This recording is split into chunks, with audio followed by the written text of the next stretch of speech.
just want to read the insights of it, that we're not just floating around, and we already discussed it, and then I want to add certain clarifications, certain points. The line begins with the word, with the machshavah hakduma, with the Chassidus machshavah hakduma. It's approximately 10 lines from the bottom. Nun Zayin.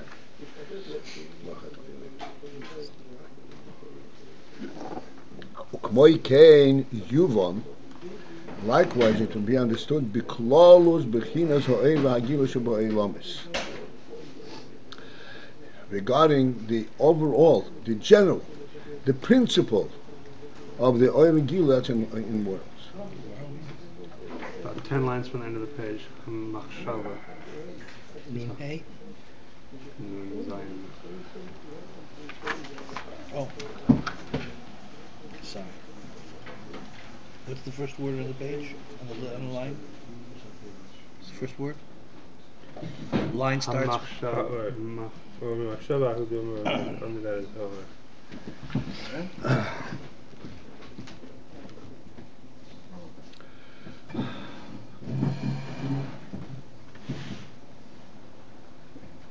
Ha'orva ha'gilui. Yes.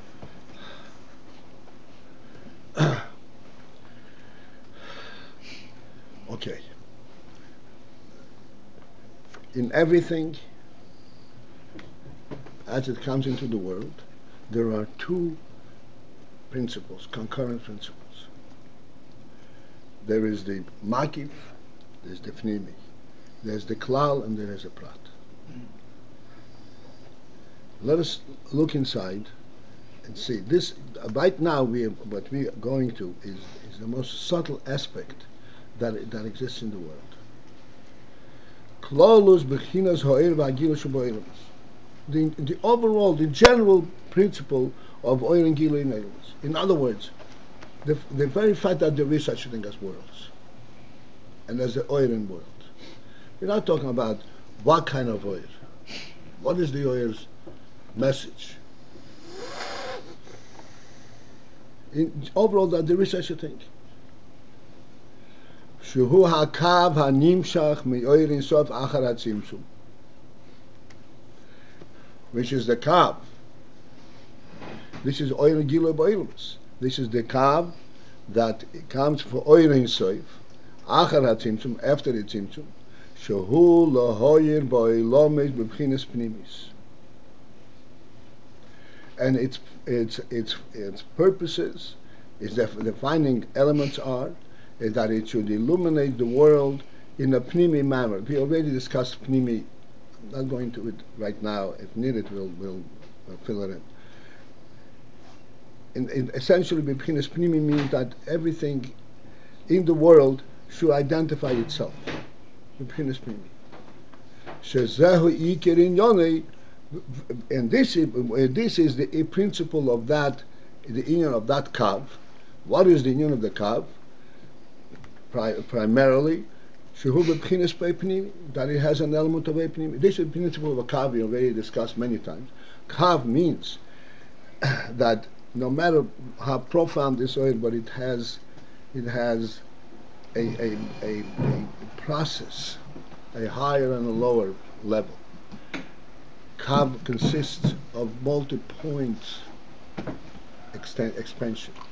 Each point is a certain truth in and of itself, and it comes from the oil and sof shel fnei hatzimtzum, and that is nimshach, that is drawn from the oil and sof shel fnei hatzimtzum,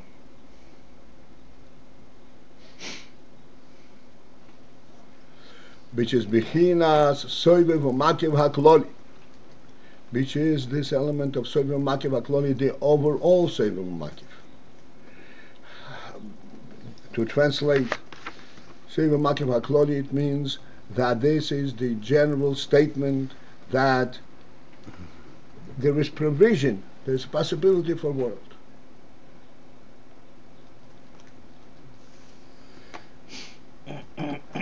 Shezehu bechinas hahelem hashayach al hagilui, and this is a helem that shayach al hagilui. What does that mean? Helem hashayach al hagilui we already discussed. I think it should be clear. The helem that that internally already has the concept and the principles that will eventually become begili. In our case, the best way of demonstrating is like a home. A home is a makiv, a rochek it's called, and it's helen. You don't see in a home anything what its functionality is, but it's shaykh al hagili.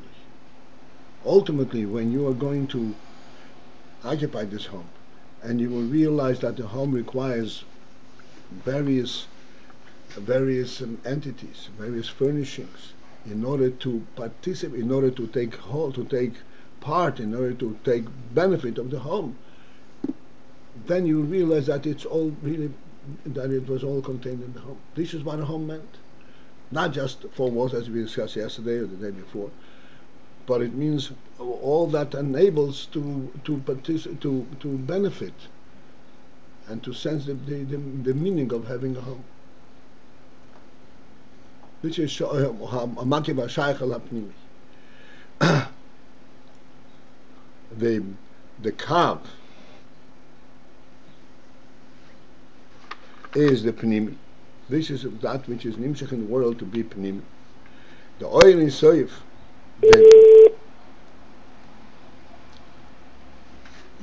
the oil in soif shelifnei hatzimtzum. This is the soif of machshavah kloli. Now, we discussed many times why was it necessary to be a tzimtzum.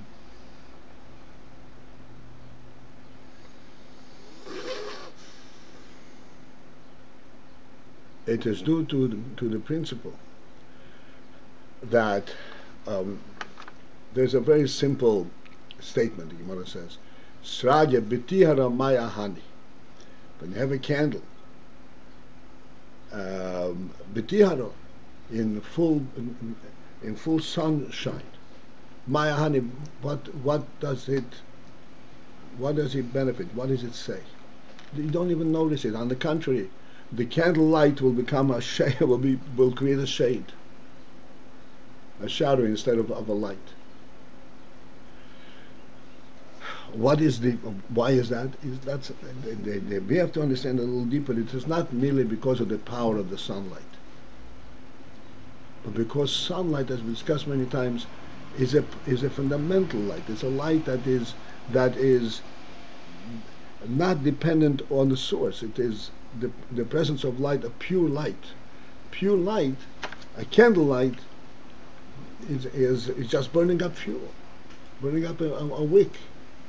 It's not real light. It's a fire that emanates some light. So by honey, this is about the oil shelifnei hatzimtzum is the oil that represents and reflects the principle of Motzei Rishon, the principle of infinity itself, the truth, the godly truth itself. Not something that's nimshach. Therefore, there it couldn't be hamshach of a pnimi.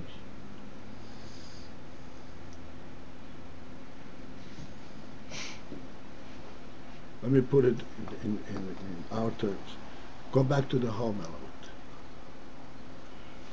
Now, once the home becomes a definitive place on the earth, and then further down it has actually four walls. Oh, it's identified a home. This is after the tzimtzum already. But the principle of a home that is inherent in the world per se, that they're able to create the world for human use, and the human being has the sense that he has to participate, and he has to affect the world. That knows no limit. There you can't build. You can't put tables up. It's bli gvul.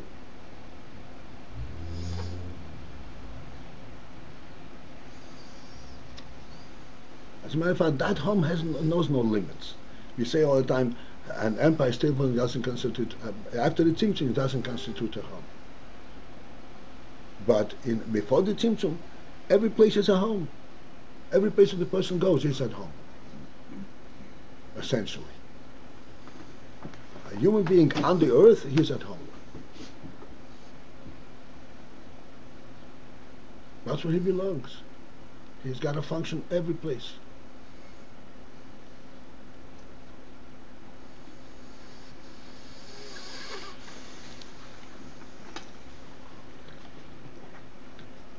This is the way the Oyer is Lifnei. So there clearly you cannot identify Oyer Pnimi.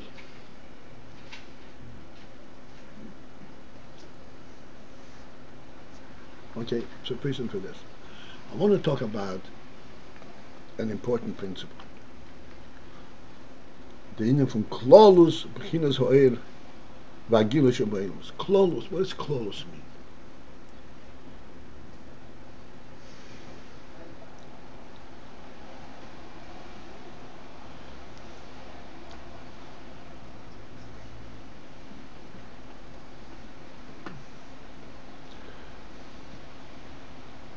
In the human being, like we spoke before, he wants to move a limb, he wants to walk, he wants to do something. So it's identified, this is the action he wants to take. Every action, no matter how specific, how limited, is all really drawing its force, and it has the possibility of wanting to do it, because there is an overall want to be, a will to live. If it doesn't have a will to live, then no matter how enticing a certain action is, it won't come into being. This is in the human being, this is the klolus inyan, that he is alive and he has a rotzen kloli. From this rotzen kloli can be drawn and identified, okay, here's where it could be fruitful, or go do this or do this.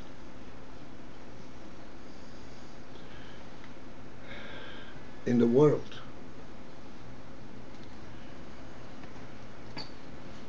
we should not misunderstand the world we're looking at. The world is not an inanimate, useless, purposeless, meaningless, unintentional, disinterested presence.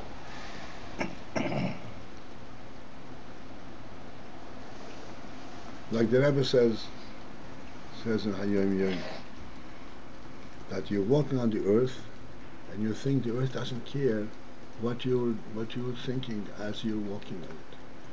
You have to understand the earth does care. The earth is giving you support because the earth has a certain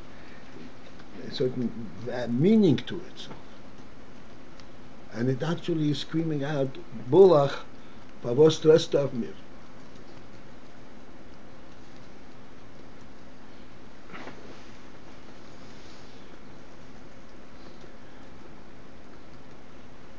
The world that we observe, it may appear to us that the world comes into being because we are observing it. Absolutely not true. The world is saying, here I am. The world is presenting itself. The world has a will to be. It's the will to be that because the Rebbe has created and given it this highest. This is what we are observing in the living world, and this is what enlivens everything that takes place in the world. Every tree wants to grow.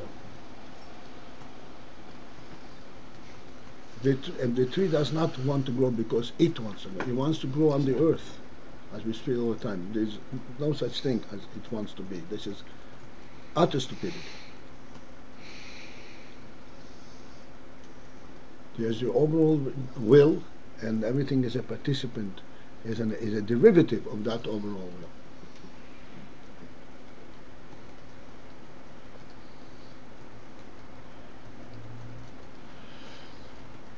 Klolos hoyer animshach kololos beginnen hoyer bagil bemis lehoyer bemis beginnen pnimi. There is a klolos hoyer that is the impetus, the inspiration for everything that occurs on a pnimistic level. Like we said, we discussed this. A tree wants to grow and produce a fruit. This is not to aggrandize itself. This is not in order to be itself. This is in order to participate in the overall chayes that's going on on the earth, in the world. This is its chayes.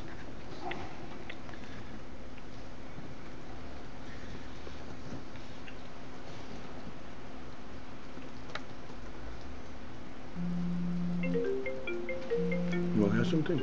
Yeah. We say everything in the world. We say everything in the world has a rotzon, but not everything has koichos, right? Has what? Koichos. Like human being is unique that it has a koich, a seichel, midos. But we also say that there's that exists also by everything.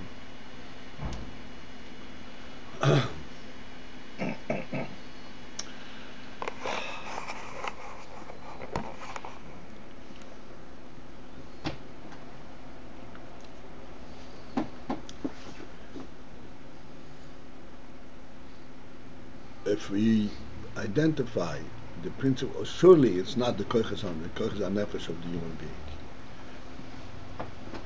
But if we identify the principle of koiches, you will see there is enormous similarity between the koiches of Odom and a leaf on a branch.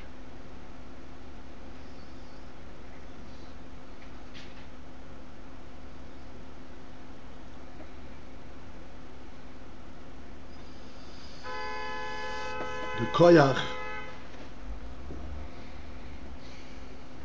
the force behind the koyach is, as you said, is the nefesh and the rotzen ha-nefesh. This is the force behind the koyach. And then, what's the difference? The difference is that the koyach has a specificity.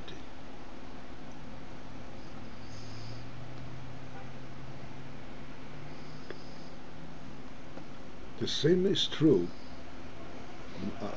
A leaf on a branch. The leaf is a living entity, and it has its own rotzen, not the level of rotzen as the tree, but it has its own rotzen to be a leaf, to provide what the leaf is supposed to provide.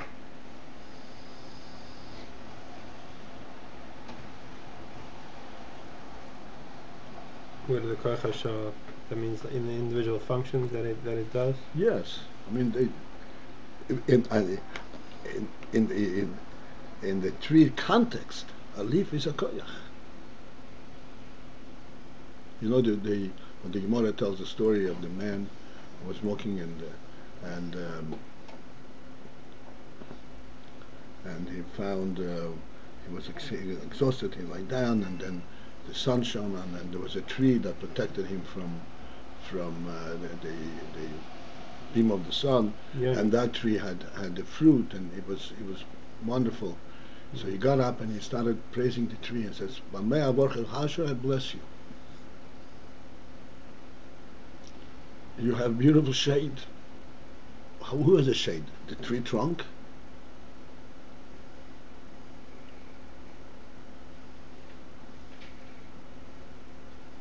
Who has the fruit? The tree trunk?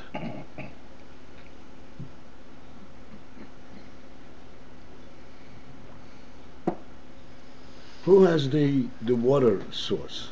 The tree trunk?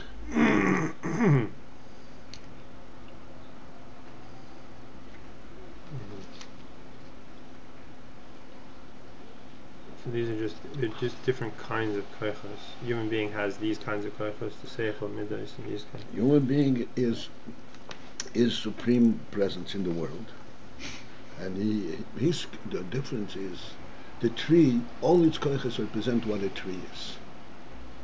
A human being ultimately represents God, his nefesh, not even his physical structure. That's not what human koiches are about. Human koiches are not in order to provide the survival of his, or the betterment and functioning of his body. These koiches are to provide the revelation and the statement what the neshama is.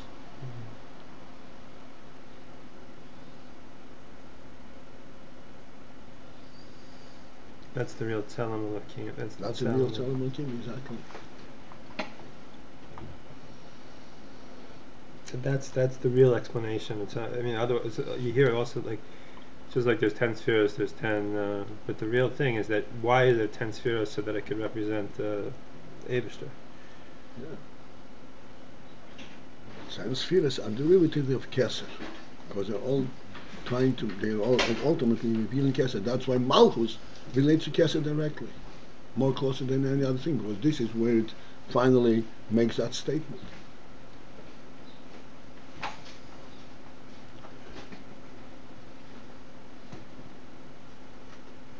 So I just wanted to clarify and reiterate, and we should understand. And the Klolos Ha'er Animsha Ba'elam means the overall inyan.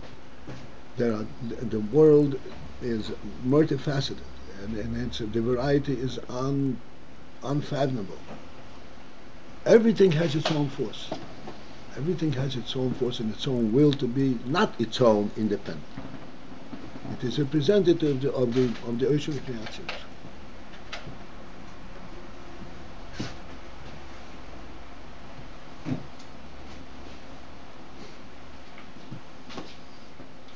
On a pnimi level.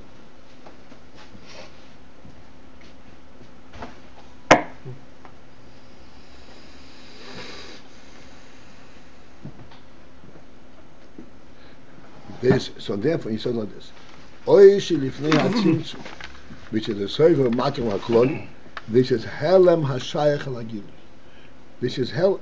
There it's oy shilifnei hatzimtzum. As I said, in there you cannot identify anything, but it's shayach al hagil.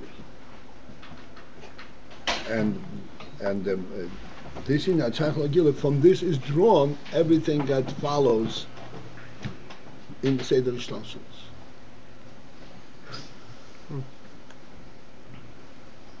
Shaharei Noida, to substantiate this statement, which is the Halam HaShaykh Al-Hagil, the Rebbe says, Shaharei Noida, as it is known, Shehoyo HaShoro Al-Klolos HaYishtalshalos, that there was HaShoro. HaShoro means a projection, an estimation. Al-Klolos HaYishtalshalos, for the entire Hishtalshalos, there was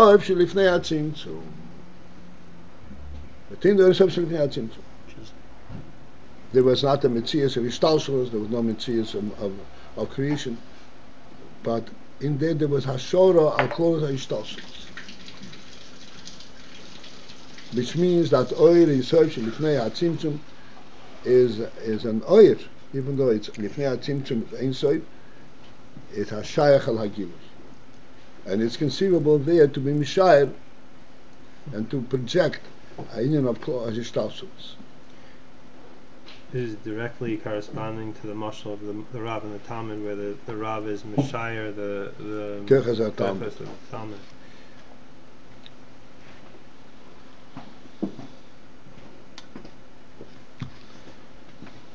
Shezei Inyan. This is the very Inyan. It says, this is in the Eitz Chaim, I believe. It says, Goliv Gelifu B'Thiru Ilah. That when there was first the will, the godly will for Gili, Goliv Gelifu B'Thiru Ilah. Golif means he made a scratch.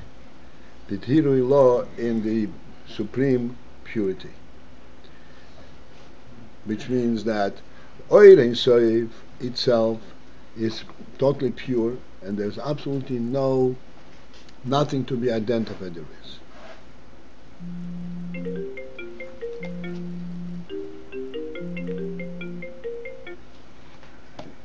If there is any kind of identity therein, that already shades away, that already takes away from the purity of the Ein Sof.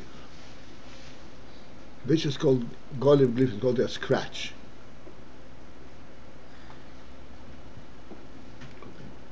This is an imprint, so to speak, within the Ein Sof, the image of what is going to be in the creation. Shehi hashara b'koyach, which is the hashara b'koyach, the projection in b'koyach, kol ma she'osid liyes b'peil. Everything that is going to that will form out b'peil in the future. I thought we were saying that the Ein Sof Shlifnei Tzimtzum was this makif that's shaykh to the Panimi. Right. Shaykh al-Gilui. The Gilui. So what? So the scratch, that's equivalent to the scratch. That's including the hashara b'koyach. So in other words, there's another level of Ein Sof Shlifnei Tzimtzum which is not shaykh. That's right. Absolutely. And that's not even called the Ein Sof Shlifnei Tzimtzum. That Tzimtzum means indeed to be, that's what the Tzimtzum was. V'zeh ma she'oyer Ein Sof Shlifnei HaTzimtzum. And this is what we mean when we say that Ein Sof Shlifnei HaTzimtzum hu b'bchinas soiv v'makiv v'kol ha'ishtalshulos. That this has the quality, it correctly qualifies to be referred to as soiv v'makiv to kol ha'ishtalshulos. Because it relates to it, it encompasses it. So me'akav, the ishtalshulos that comes from God, mereish kol dargin, ad seif kol dargin. From the highest of Madrigas to the low end of the Madrigas.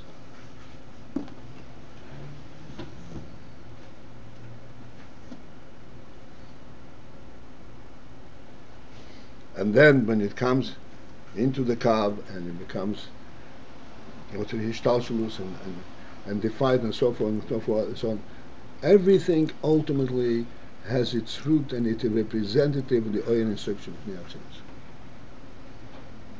Of the Chayas and the Rotzim Sharif Niyatzim.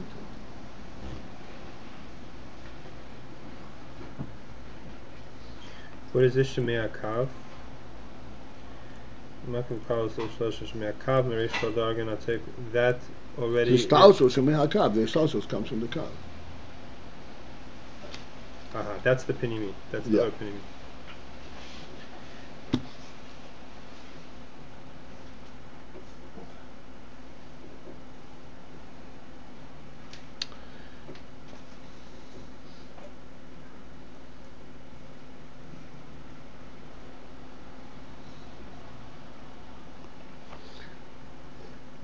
I want to reiterate the point that I want that everybody should understand because of the influence and the influences that we have. Everything wants to live, not to be. Everything has a rotzain, a will. And this will is representative of the overall will that the Rebbe should put into the world. This will is actually representing in Megala a godly will. Because in everything there is a godly truth. A truth wants to be a fruit. Not to survive, but to be what it is, what the Rebbe has made it. Like we said, everything that a human being wants to be a human being, because thereby he represents and this is the means by which he relates to Rotzen Halaki.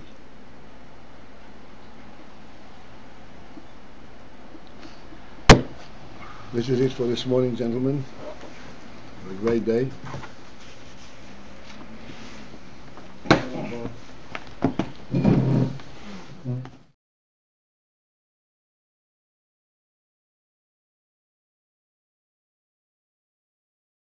Ayin, Ayin,